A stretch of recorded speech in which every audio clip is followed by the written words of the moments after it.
2 number confirm करना है बच्चों तो इस वीडियो को जरूर देखेंगे। इसमें हम लोग आज सीखेंगे primary valency and secondary valency of central atom in coordination compound. तो सबसे पहले हम लोग किसी कोऑर्डिनेशन कंपाउंड को ले लेते हैं, CONH3 का होल 6 और ये जो है Cl3 है।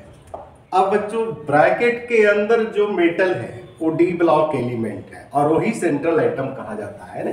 तो यहां लिख दीजिए ए आपका रहा सेंट्रल एटम है ना। और ए सेंट्रल एटम का 2 टाइप का वैलेंसी होता है, एक को प्राइमरी वैलेंसी कहते हैं, प्राइमरी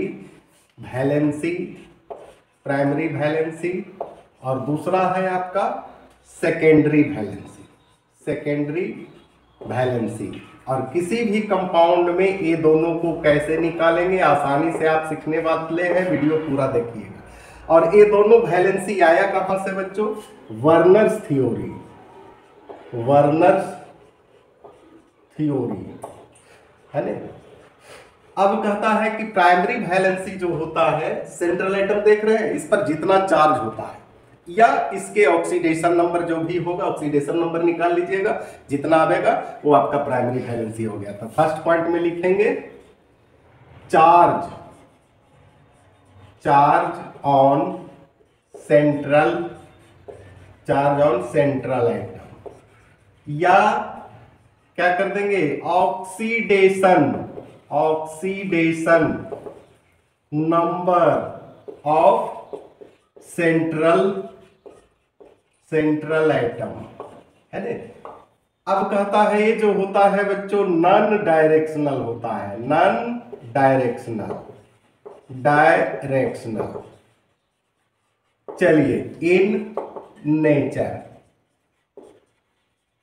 लेकिन सेकेंडरी वैलेंसी कहता है कि कोऑर्डिनेशन कंपाउंड में सेंट्रल एटम का कोऑर्डिनेशन नंबर निकालिए और कोऑर्डिनेशन नंबर में भी ओनली मोनोडेंटेट लिगेंड को ही लेना है ना।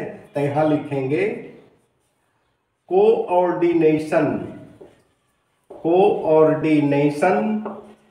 नंबर ऑफ सेंट्रल एटम, या इसको ऐसे भी लिख सकते हैं नंबर ऑफ मोनोडेंटेट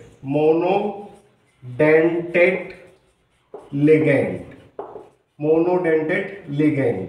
इसको यूनिडेंटेट भी कहते हैं, यूनिडेंटेट, जो कि सिंगल डोनर एटम होता है। एग्जाम्पल में अगर लिखना चाहेंगे तो Cl माइनस कर दीजिए, H2O कर दीजिए, NH3 कर दीजिए, NH3 ETC कर दीजिए। ये सभी जो है बच्चों मोनोडेंटेट है। अब निकालेंगे हम लोग इस कंपाउंड में, निकालिए सबसे पहले प्राइमरी वैलेंसी को देखेंगे। इसका ऑक्सीडेशन नंबर निकालिएगा 3 आएगा। चलिए प्राइमरी वैलेंसी क्लियर। अब सेकेंडरी वैलेंसी बच्चों यहां देखेंगे, कहता है कि सेंट्रल एटम के बाद ब्रैकेट के अंदर जो भी होता है लिगेंड होता है, और NH3 अभी तुरंत लिखे हैं मोनोडेंटेट लिगेंड है। क्या वो है? नंबर ऑफ मोनोडेंटेट लिगेंड यानी 6। कितना आसान है। और कंपाउंड को लीजिए K2HgF4, इसमें निकालिए प्राइमरी वैलेंसी यानी ऑक्सीडेशन नंबर निकालेंगे 2 आएगा। इसके बाद secondary valency number of monodentate ligand लिखिए, यानी 4 गो है, क्लोरीन पर -1 होता है यानी 4। कितना आसान है बच्चों। इसी के साथ धन्यवाद।